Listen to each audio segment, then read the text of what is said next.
कक्षा 11 इतिहास के प्रिय विद्यार्थियों, चैप्टर 11 आधुनिकीकरण के रास्ते, जिसको हमने 4 भागों में विभक्त कर रखा है, यह चौथा और अंतिम भाग है। इसी के साथ यह चैप्टर भी पूर्ण हो जाएगा और इतिहास कक्षा 11 के समस्त पाठ्यक्रम भी इसी के साथ पूर्ण हो जाएंगे।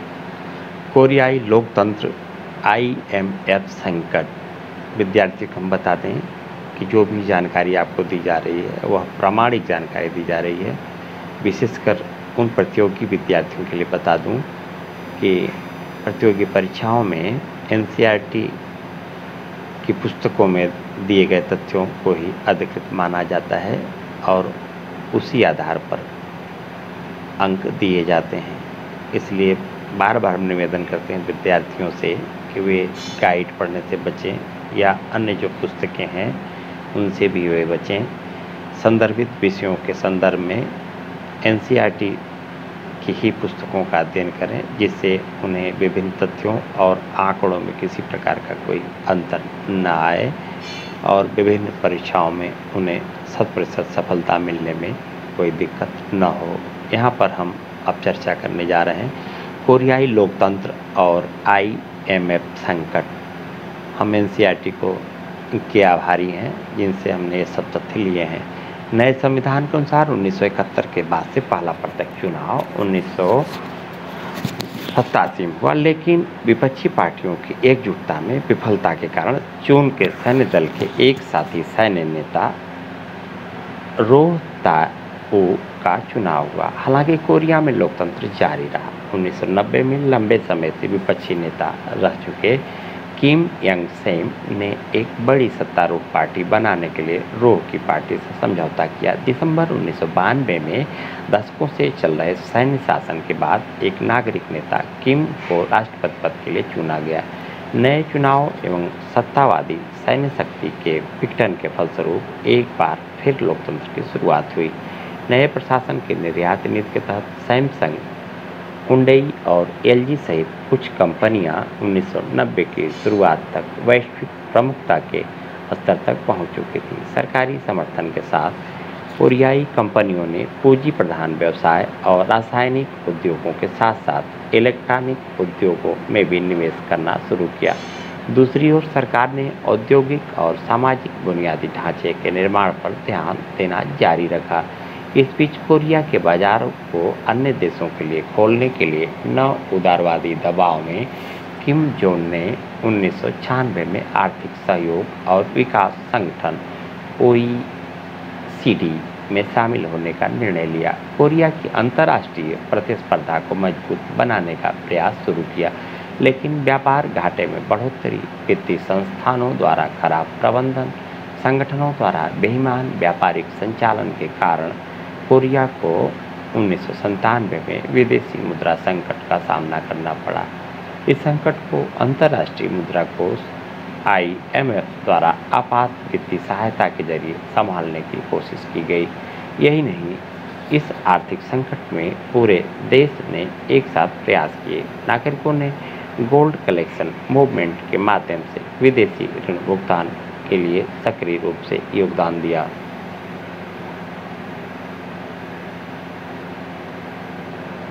जून 1987 के लोकतंत्र आंदोलन के दौरान प्रदर्शन। दिसंबर 1997 में एक लंबे समय के बाद कोरिया में पहली बार शांतिपूर्ण हस्तांतरण के द्वारा विपक्षी पार्टी के नेता किम डे जोंग सत्ता में आए। सत्ता में दूसरा शांतिपूर्ण हस्तांतरण 2008 में हुआ, जब रूढ़वादी पार्टी के नेता ली माइंग वाक प्रगतिशील पार्टी रो मो ह्योन प्रशासन के बाद अध्यक्ष चुने गए। 2012 में रूढ़वादी पार्टी की नेता पार्क गन-हे पहली महिला राष्ट्रपति के रूप में चुनी गई। उनके पिता पार्क चो-ही की राजनीतिक विरासत के कारण उन्हें अपने कार्यकाल की शुरुआत में बहुत समर्थन प्राप्त हुआ, लेकिन अक्टूबर 2016 में जब यह बात उठी कि उनके स्थान पर उनके एक नज़दीकी मित्र गुप्त रूप से सरकारी मामलों का प्रबंधन करते थे, तब राष्ट्रपति व्यापी विरोध एवं प्रदर्शनों के फलस्वरूप मार्च 2017 में उन पर महाभियोग चला और उन्हें कार्यालय से हटा दिया गया। मई 2017 में तीसरी बार शांतिपूर्ण हस्तांतरण के द्वारा मून जे इन ने राष्ट्रपति पद संभाला। यह चित्र आप देख लें।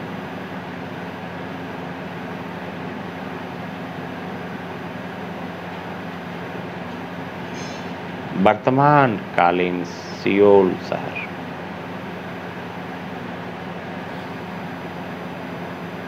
आधुनिकता की चकाचौंध।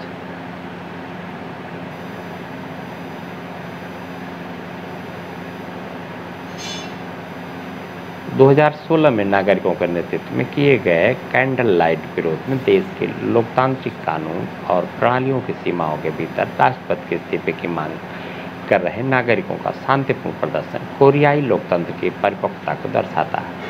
कोरियाई लोकतंत्र आर्थिक विकास का कर्जदार है, लेकिन यह देश के गणतंत्रवाद को प्रोत्साहित करने वाले कोरियाई नागरिकों की राजनीतिक जागरूकता ही है जिसने आज इस देश को आगे बढ़ाने में प्रमुख भूमिका निभाई है। आधुनिकता के दो मार्ग। औद्योगिक समाजों ने एक दूसरे के जैसे बनने के बजाय आधुनिकता के अपने अपने मार्ग बनाए। ताइवान का हिस्सा और कोरिया की कहानी के साथ साथ चीन और जापान का इतिहास दिखाता है कि किस तरह अलग अलग ऐतिहासिक परिस्थितियों ने आज़ाद और आधुनिक देश बनाने की बिल्कुल अलग राहें तैयार की। जापान अपनी आज़ादी बनाए रखने में सफल रहा और पारंपरिक हुनर और प्रथाओं को नए तरीके से इस्तेमाल कर पाया तथा कुलीन वर्ग के नेतृत्व में हुए आधुनिकीकरण ने एक उग्र राष्ट्रवाद को जन्म दिया, एक शोषणकारी सत्ता को बरकरार रखा जिससे ने विरोध और लोकतंत्र की मांग का गला घोंट दिया।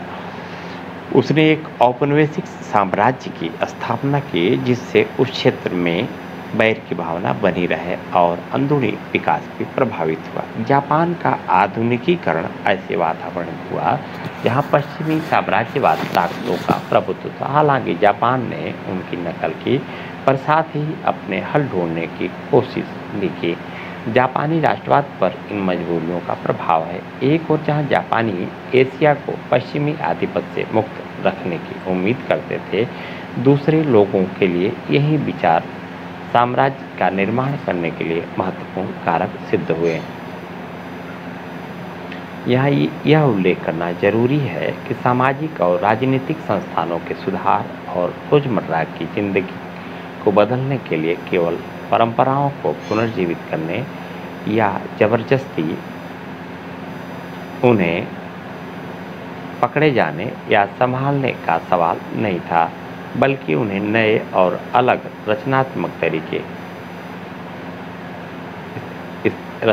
तरीके से इस्तेमाल करने की बात थी। उदाहरण के लिए मेजी स्कूली पद्धति ने यूरोपीय और अमेरिकी प्रथाओं के अनुरूप नए विषयों की शुरुआत की, किंतु पाठ्यचर्या का मुख्य उद्देश्य निष्ठावान नागरिक बनाना था। नैतिक शास्त्र का विषय पढ़ना अनिवार्य था, इसमें सम्राट के प्रति वफादारी पर जोर दिया जाता था। इसी तरह परिवार में और रोजमर्रा की जिंदगी में आए बदलाव विदेशी और देसी विचारों को मिलाकर कुछ नया बनाने की कोशिश को दर्शाते हैं। चीन की आधुनिकीकरण का सफर बहुत अलग था। पश्चिमी और जापानी दोनों ही किस्म के विदेशी साम्राज्यवाद ने सारे नियंत्रण को कमजोर बनाया, राजनीतिक और सामाजिक व्यवस्था तोड़ने के लिए माहौल बना दिया। इसके चलते ज़्यादातर लोगों को बहुत से दुख दर्द सहने पड़े। युद्ध, सामंतवाद, लूटमार और गृहयुद्ध ने बहुत से लोगों की जान ले ली। जापानी हमले की बर्बरता से भी भारी तादाद में लोगों की जानें गई। प्राकृतिक त्रासदियों ने बोझों को और बढ़ा दिया। 19वीं और 20वीं शताब्दी में परंपराओं को ठुकराया गया। राष्ट्रीय एकता और सुदृढ़ता निर्मित करने के रास्तों की तलाश की गई। चीन के साम्यवादी दल और उसके समर्थकों ने परंपरा को खत्म करने की लड़ाई लड़ी। उन्हें लगा कि परंपरा जन समुदाय की गरीबी में जकड़े हुए हैं, महिलाओं को अधीन बनाती हैं, देश को अविकसित रखती हैं। साम्यवादी दल ने लोगों को अधिकार एवं सत्ता देने की बात की, परंतु वास्तव में उसने बहुत ही केंद्रीकृत राज्य की स्थापना की। साम्यवादी कार्यक्रम की सफलता ने उम्मीद का वादा किया, लेकिन दमनकारी राजनीतिक व्यवस्था ने मुक्ति और समानता के आदर्शों को ऐसी नारेबाजी में बदल दिया जो लोगों को चालाकी से प्रभावित कर अपने काबू में लाने में काम आती थी। तथा इससे शताब्दियों पुरानी असमानताएं हट गईं, शिक्षा का विस्तार हुआ, जनता के बीच एक जागरूकता पैदा हुई। पार्टी ने अब बाजार संबंधी सुधार किए और चीन को आर्थिक दृष्टि से ताकतवर बनाने में कामयाब हुई, जबकि राजनीतिक व्यवस्था अब भी कड़े नियंत्रण में है। अब समाज बढ़ती असमानताओं का सामना कर रहा है। सदियों से दबी परंपराएं पुनर्जीवित होने लगी हैं। यह नई स्थिति एक बार फिर यह सवाल खड़ी करती है कि चीन किस तरह अपने धरोहर को बरकरार रखते हुए अपना विकास कर सकता है। शोधार्थियों विद्यार्थियों के लिए प्रश्न है, मेगी पुनर्स्थापना से पहले की वे आम घटनाएं क्या थी जिन्होंने जापान के तीव्र आधुनिकीकरण को संभव किया? जापान के विकास के साथ साथ वहाँ के रोज़मर्रा की ज़िंदगी में किस तरह बदलाव आए, इन विषयों पर चर्चा कीजिए। निबंधात्मक प्रश्न में आप देखें, अभी कुछ छोटे प्रश्न भी हैं। पश्चिमी ताकतों द्वारा पेश की गई चुनौतियों का सामना छिंग राजवंश ने कैसे किया? सत्यानसेन के 3 सिद्धांत क्या थे? कोरिया ने 1997 में विदेशी मुद्रा संकट का सामना किस प्रकार किया? और आगे देखें, जिन पर निबंध लिखना है, क्या पड़ोसियों के साथ जापान के युद्ध और उसके पर्यावरण का विनाश तीव्र औद्योगिकीकरण की जापानी नीति के चलते हुआ? क्या आप मानते हैं कि माओ तत्से तुंग और चीन के साम्यवादी दल ने चीन को मुक्ति दिलाने और इसकी मौजूदा कामयाबी की बुनियाद डालने में सफलता प्राप्त की? क्या साउथ कोरिया की आर्थिक वृद्धि ने इसके लोकतंत्रीकरण में योगदान दिया? चैप्टर नंबर 11, आधुनिकीकरण के रास्ते। अब आप निष्कर्ष में देखें, निचोड़, जिसे हम उपसंहार भी कह देते हैं या सिंहावलोकन भी कह देते हैं, अलग अलग नामों से बुलाते हैं। हालांकि इन सारे शब्दों में शब्दों के अर्थ अलग अलग हैं। आप देखें, विश्व इतिहास के कुछ विषयों पर इस पुस्तक ने आपका परिचय एक लंबी कालावधि से कराया। NCERT की इस पुस्तक है जिसके हम आभारी, जिसे प्राचीन, मध्य व आधुनिक युगों में बांटा जा सकता है। मानव उद्भव और विकास के कुछ प्रमुख विषय इस पुस्तक के केंद्र बिंदु रहे हैं। अलग अलग अनुभागों में क्रमशः लघुतर कालखंडों की चर्चा की गई। 60 लाख वर्ष पूर्व से 400 ईसा पूर्व, 400 ईसा पूर्व से 1300 ईसा पूर्व, 800 से 1700 ईस्वी और 1700 से 2000 ईस्वी। इतिहास का प्राचीन, मध्यकालीन या आधुनिक युग के विशेषज्ञ होते हैं, किंतु सर्वत्र इतिहासकार के शिल्प की कुछ सामान्य विशेषताएं और समस्याएं होती हैं। हमने प्राचीन, मध्य और आधुनिक युगों के बीच के अंतरों को मध्यम करने का प्रयत्न किया ताकि इतिहास कैसे लिखा जाता है और उसकी विवेचना कैसे की जाती है, इसका एक समग्र बोध प्राप्त हो। इसका उद्देश्य आपको पूरे मानव इतिहास की सामान्य समझ देना भी है, वह इतिहास जो हमारी आधुनिक जड़ों के मुकाबले कहीं ज़्यादा गहरे जाते हैं। आपको अफ्रीका, पश्चिम तथा मध्य एशिया, पूर्वी एशिया, ऑस्ट्रेलिया, उत्तर तथा दक्षिण अमेरिका, यूनाइटेड किंगडम सहित यूरोप के इतिहास की एक झलक निश्चित तौर पर मिली होगी। इसने आपको केस स्टडी पद्धति से परिचित कराया। इन स्थानों के विस्तृत इतिहास के वर्णन का बोझ आप पर लादने की बजाय कुछ परिघटनाओं के मुख्य उदाहरणों का अध्ययन हमें बेहतर लगा। विश्व इतिहास कई तरह से लिखा जा सकता है। इनमें से एक, शायद सबसे पुराना तरीका, लोगों के बीच संपर्क पर ध्यान केंद्रित करना है ताकि संस्कृतियों तथा सभ्यताओं के परस्पर संबंधों पर बल दिया जा सके। विश्व ऐतिहासिक परिवर्तन के बहुआयामी पक्षों का अन्वेषण किया जा सके। एक अन्य तरीका, सापेक्षता स्वावलंबी के विस्तृत होते आर्थिक विनिमय के क्षेत्र की पहचान करना है जो संस्कृति और सत्ता के कुछ रूपों को बनाए रखते हैं। राष्ट्रों और क्षेत्रों के ऐतिहासिक अनुभवों में अंतर स्पष्ट कर उनकी विशिष्टताओं को उभारना तीसरी विधि है।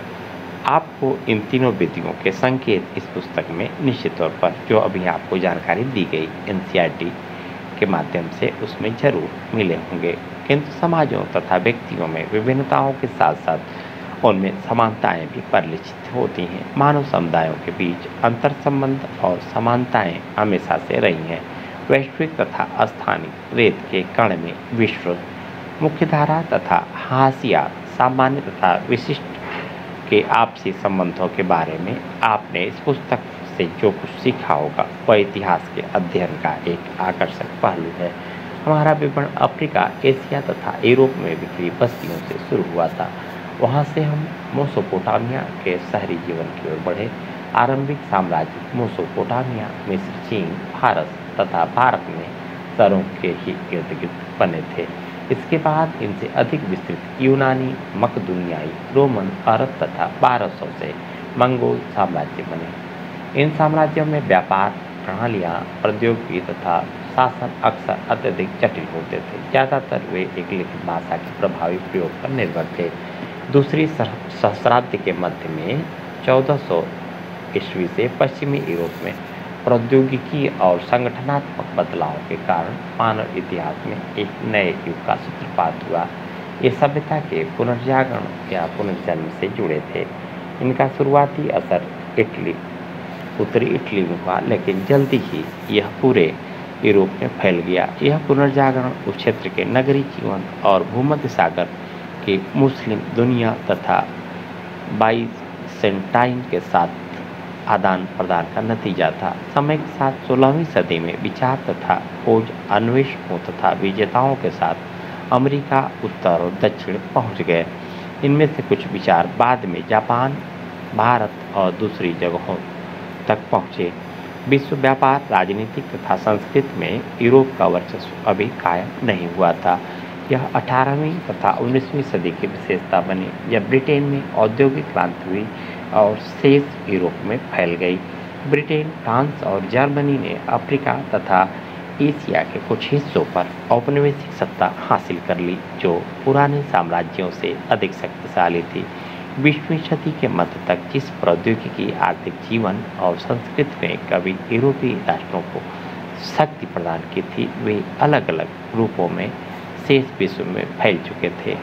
इन्होंने आधुनिक जीवन की नींव रखी। आपने विभिन्न अध्यायों में उद्धृत अंशों को पढ़ा, सुना, देखा। इनमें कई ऐसे स्रोतों से लिए गए हैं जिन्हें इतिहासकार प्राथमिक स्रोत कहते हैं। विद्वान ऐसी सामग्रियों से अपने तथ्य हासिल कर इतिहास रचते हैं। वे इसका आलोचनात्मक अध्ययन करते हैं।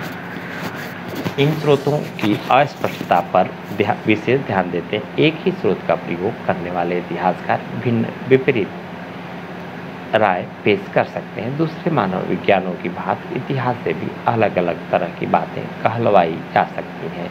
यह ऐतिहासिक तथ्यों और इतिहासकारों के तर्कों के बीच जटिल संबंध की वजह से है।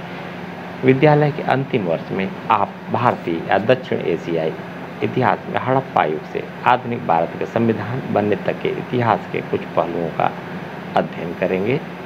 एक बार फिर राजनीतिक, आर्थिक, सामाजिक और सांस्कृतिक इतिहास के विवेकपूर्ण मिश्रण पर बल होगा, जो आपको केस स्टडी पद्धति से कुछ चुने हुए विषयों का अध्ययन करने के लिए आमंत्रित करेगा। हमें उम्मीद है कि एनसीईआरटी की यह पुस्तक आपको कई प्रश्नों का उत्तर ढूंढने में मदद करेगी, जो तथ्य आपके सामने रखे गए।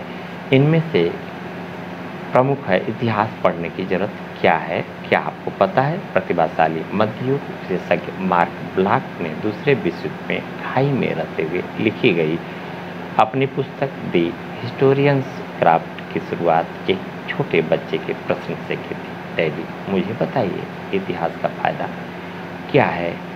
इसी के साथ कक्षा 11 इतिहास पूर्ण होता है और चैप्टर 11 आधुनिकीकरण के रास्ते का चौथा हिस्सा भी कंप्लीट होता है।